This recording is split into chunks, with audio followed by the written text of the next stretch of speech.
மடம், உலகிலே ஒரே விஷ்ணு மாயசாத்தன் மடம், போரூர். ஆச்சி ராயல் குலோப் ஜாமுன் பேக்ஸ், ஒன்று வாங்கினால் ஒன்று இலவசம். பிகைன் பக்தி நேர்களுக்கு வணக்கம். வரும் 2026ஆம் ஆண்டு துலாம் ராசியில் பிறந்த 3 நட்சத்திரக்காரர்களுக்கும் எப்படிப்பட்ட ஆண்டாக அமைய போகுது, உங்களுடைய பிளஸ் என்ன மைனஸ் என்ன அப்படிங்கிறத இந்த காணொலி மூலமா தெரிஞ்சுக்கலாம். நம்ம கூட இணைஞ்சிருக்கிறாங்க tarot card reader, spiritual healer திருமதி சாரா அவர்கள். வாருங்கள் பேசுவோம். வணக்கம் மேடம். வணக்கம் சிஸ்டர். ஸோ இந்த 2026ஆம் ஆண்டு துலாம் ராசியில் பிறந்த விசாகம் நட்சத்திரக்காரர்களுக்கு எப்படிப்பட்ட ஆண்டாக அமைய போகுது?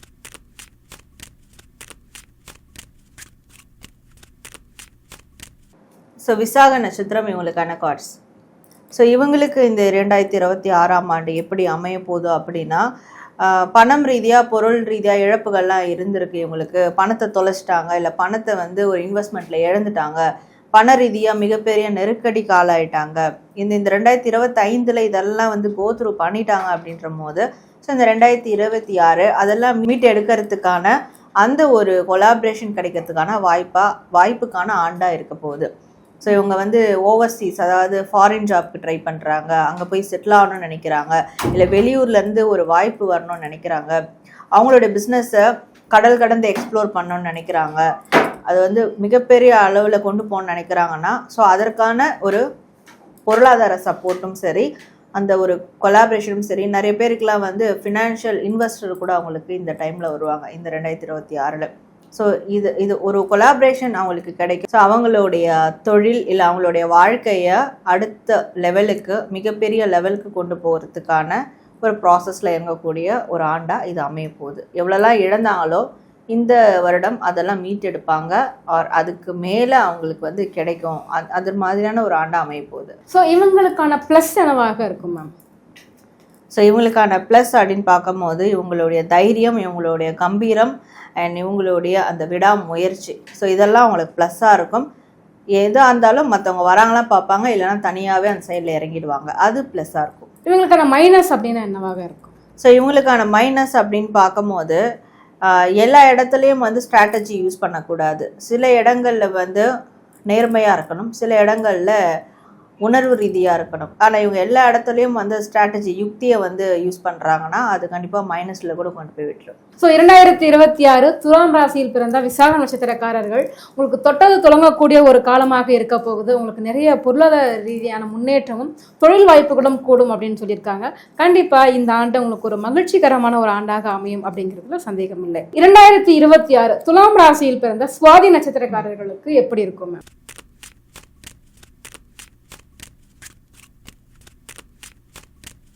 ஸோ சுவாதி நட்சத்திரம் இவங்களுக்கான கார்ட்ஸ். ஸோ இவங்களுக்கு இந்த 2026ஆம் ஆண்டு எப்படி அமைய போகுது அப்படின்னு பார்க்கும்போது, இவங்களுக்கு ஃபர்ஸ்ட் ஆஃப் ஆல் ஒரு சரியான மனதுக்கு பிடித்த அந்த துணை இணை நிச்சயமாக அமைவாங்க. ஸோ அப்படி அதில் ஏதாவது ஒரு பிரச்சனை இருக்குது அப்படின்னா அது சரியாகக்கூடிய வருடமாக இது நிச்சயமாக இருக்கும். ஸோ இவங்களுக்கு மீண்டும் அந்த தன்னம்பிக்கை, தைரியத்தை மீட்டெடுக்கக்கூடிய ஆண்டாக இந்த ஆண்டு இருக்க போகுது. இதில் நிறைய இழப்புகளை பார்த்துருப்பாங்க. பட் இந்த வருடம் என்னென்னா, நீ இழந்ததெல்லாம் அதெல்லாம் தேவையில்லாத விஷயங்கள் தான், அதெல்லாம் ஒன்றும் இல்லை, அது டெம்பரவரி, பர்மனெண்ட்டாக உனக்குன்னு சில விஷயங்கள் இருக்குது, அதை பிடிச்சிக்கோ அப்படின்ற மாதிரி யூனிவர்ஸ் அவங்களுக்கு அது பர்மனெண்ட்டான விஷயங்கள் என்னென்ன அப்படின்றத காட்டி கொடுத்துரும். ஸோ கண்டிப்பாக காதல், திருமணம் சார்ந்த பிரச்சனைகள் அவங்களுக்கு இருக்குன்னா அதெல்லாம் ஒரு முடிவுக்கு வந்துடும், அதில் ஒரு நல்ல நிலை ஏற்படும். ஸோ அவங்களுடைய ஸ்ட்ரென்த் என்ன, அவங்களோட பவர் என்ன அப்படின்றத உலகத்துக்கு எக்ஸ்ப்ளோர் பண்ணக்கூடிய ஒரு வருடமாக இது இருக்க போகுது. ஸோ கண்டிப்பாக அவங்களுக்கு திருமண வாய்ப்புகளும் கைகூடி வரும் அப்படின்னு எடுத்துக்கலாமா? ஆமாம், கண்டிப்பாக. துலாம் ராசியில் பிறந்த சுவாதி நட்சத்திரக்காரர்களுடைய ப்ளஸ் என்னவாக இருக்கும் மேம்? ஸோ இவங்களோட ப்ளஸ் அப்படின்னு பார்க்கும்போது, யாரையும் சீக்கிரம் எளிதில் நம்பாமல் இருக்கிறது அவங்களோட ப்ளஸ்ஸாக இருக்கும். எல்லாரும் நம்பிட்டாங்கன்னா அவங்க எங்கே வேணாலும் ஃபெயிலியர் ஆகிடலாம், ஸோ ஏமாற்றிட்டு போயிடுவாங்க. அதனால் எல்லாருமே ஒரு டபுள் மைண்ட் செட்டோட பார்க்குறது, ஒரு டவுட்ஃபுல் மைண்ட் செட்டோட பார்க்குறது கண்டிப்பாக அவங்களோட ப்ளஸ்ஸாக அமையும் அவங்களுக்கு. ஸோ மைனஸ் அப்படின்னு எடுத்துக்கிட்டால் என்னவாக இருக்கும்? ஸோ மைனஸ்னு பார்க்கும்போது, பழைய நினைவுகளை நினச்சி பார்க்குறது, பிரிஞ்சு போனவங்களை பற்றி நினைக்கிறது, பிரிஞ்சு போனவங்களை பற்றி வருத்தப்படுறது, பழைய விஷயங்களை பற்றி வருத்தப்படுறது, இல்லாத விஷயங்கள், விட்டு போன விஷயங்களை பற்றி வருத்தப்படுறது, அதை யோசிக்கிறது, இது எல்லாம் அவங்களுக்கு மைனஸை தான் கொடுக்கும், இந்த ஒரு முன்னேற்றத்தையும் கொடுக்காது. ஸோ கண்டிப்பா துலாம் ராசியில் பிறந்த சுவாதி நட்சத்திரக்காரர்களுக்கு இந்த ஆண்டு பார்த்தீங்க அப்படின்னா ஒரு மறக்க முடியாத ஒரு ஆண்டாக அமையும் அப்படிங்கிறதுல எந்த விதமான ஒரு சந்தேகமும் கிடையாது. வாழ்க்கையில் நிறைய திருப்பு முனைகள் ஏற்பட போகுது. உங்களுடைய கடந்த காலத்தை பற்றி நினச்சி கவலைப்படாமல் இனி எதிர்காலத்தை நோக்கி பயணிப்பதில் கவனம் செலுத்துங்க. இந்த 2026ஆம் ஆண்டு உங்களுக்கு சிறப்பானதாக அமையும் அப்படிங்கிறதுல சந்தேகம் இல்லை. ஸோ 2026 துலாம் ராசியில் பிறந்த சித்திரை நட்சத்திரக்காரர்களுக்கு எப்படி இருக்கும் மேம்?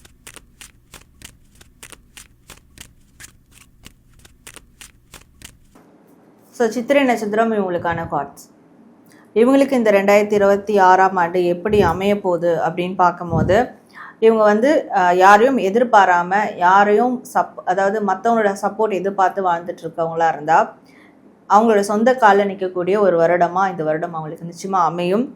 மனதில் ஏற்பட்ட அந்த ரணம் வடுக்கள் இதுக்கெல்லாம் ஒரு நிரந்தர தீர்வும் நிரந்தர ரெக்கவரியும் அவங்களுக்கு கிடைக்கக்கூடிய ஒரு வருடமாக இது கண்டிப்பாக இருக்கும். ஸோ அவங்க லைஃப்னு சொல்லிட்டு அவங்க சுயமாக சில முடிவுகளை எடுப்பாங்க. ஸோ அப்படி எடுக்கக்கூடிய ஒரு வருடமாக இது வந்து கண்டிப்பாக அமைய போகுது. இது வரைக்கும் மற்றவங்களுக்காக வாழ்ந்ததை போக இனிமேல் என்னோடய லைஃப்பை நான் வாழறேன், எனக்காக வாழறேன், ஸோ யாரையும் டிபெண்ட் பண்ணாமல் வாழறேன் அப்படி ஒரு ஸ்டாண்ட் எடுத்து அதற்கான விஷயங்களை தீவிரமாக முயற்சி செய்வாங்க. அப்படி ஒரு ஆண்டு அமைய போகுது. ஸோ இவங்களுக்கான ப்ளஸ் அப்படின்னு எடுத்துக்கிட்டால் என்னமா இருக்குது? ஸோ இவங்களுக்கான ப்ளஸ் அப்படின்னு பார்க்கும்போது ஒரு கம்ப்ளீஷன் கிடைக்கும். எதாக இருந்தாலும் ஒரு கம்ப்ளீஷனோடு அவங்க வந்து செய்கிறாங்க.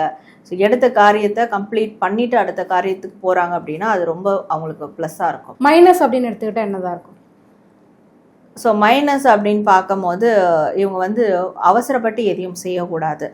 ஸோ உடனே செய்யணும்னு நினைக்கிறது, அவசர முடிவுகள் எடுக்கிறது, அவசரமாக வந்து ஒரு இடத்துக்கு கிளம்புறது, அவசரப்பட்டு செய்கிறது, அவசரமான காரியங்கள் எல்லாமே அவங்களுக்கு மைனஸ் அமைச்சிடும். ஸோ கண்டிப்பாக கொஞ்சம் கவனமாக இருந்துக்கிட்டோம் அப்படின்னா இந்த 2026 சிறப்பாக இருக்கும் துலாம் ராசிக்கு. ஸோ சித்திரை நட்சத்திரக்காரர்களுக்கான புதிய முதலீடுகள், புதிய திருமண வாய்ப்புகள் அதெல்லாம் அமையுமா மேடம்? ஸோ இவங்களுக்கு வந்து ஏற்கனவே நடந்த பிரச்சனைகளுக்கான தீர்வு கிடைக்கும். ஒரு விஷயத்தில் அப்படி ஒரு கூட்டுக்குள்ளே இருந்து வெளியே வந்து ரிலீஸ் ஆகி இண்டிபெண்ட்டாக அவங்களோட லைஃப் வந்து லீட் பண்ணுவாங்க. ஸோ இந்த டைமில் அகெயின் இன்னொரு விஷயத்தை வந்து ஸ்டார்ட் பண்ணுறது சரியானதாக இருக்காது. இப்போ தனியாக அவங்க ரெக்கவர் ஆகணும், தனியாக அவங்க ஹீல் ஆகணும், தனியாக அவங்களோட வாழ்க்கையை வாழ ஆரம்பிக்கணும். ஸோ அந்த ப்ராசஸ்க்கு மட்டும் இந்த ஆண்டு அவங்களுக்கு சிறப்பாக இருக்கும். துலாம் ராசியில் பிறந்த சித்திரை நட்சத்திரக்காரர்கள் எதுலையுமே கொஞ்சம் கவனமாக செயல்பட்டீங்க அப்படின்னா, ரொம்ப கவனத்தோடவும் ரொம்ப திறமையாகவும் செயல்பட்டீங்க அப்படின்னா இந்த 2026ஆம் ஆண்டு உங்களுக்கான ஒரு ஆண்டாக அமையும் அப்படிங்கிறதுல சந்தேகம் இல்லை. ஸோ உங்களுக்கு தனிப்பட்ட முறையில் உங்களுடைய எதிர்காலம் தெரிஞ்சுக்கணும், உங்களுடைய பலன்களை நீங்கள் தெரிஞ்சுக்கணும் அப்படின்னா கீழ்கண்ட இந்த ஒரு தொலைபேசி எண்ணை வந்து தொடர்பு கொள்ளுங்க. துலாம் ராசியில் பிறந்த 3 நட்சத்திரக்காரர்களுக்கும் 2026 ரொம்ப துல்லியமான பலன்களை ரொம்ப சிறப்பாக சொன்னீங்க. எங்க கேள்விகளுக்கு ரொம்ப சிறப்பான பதில் சொன்னீங்க. நன்றி.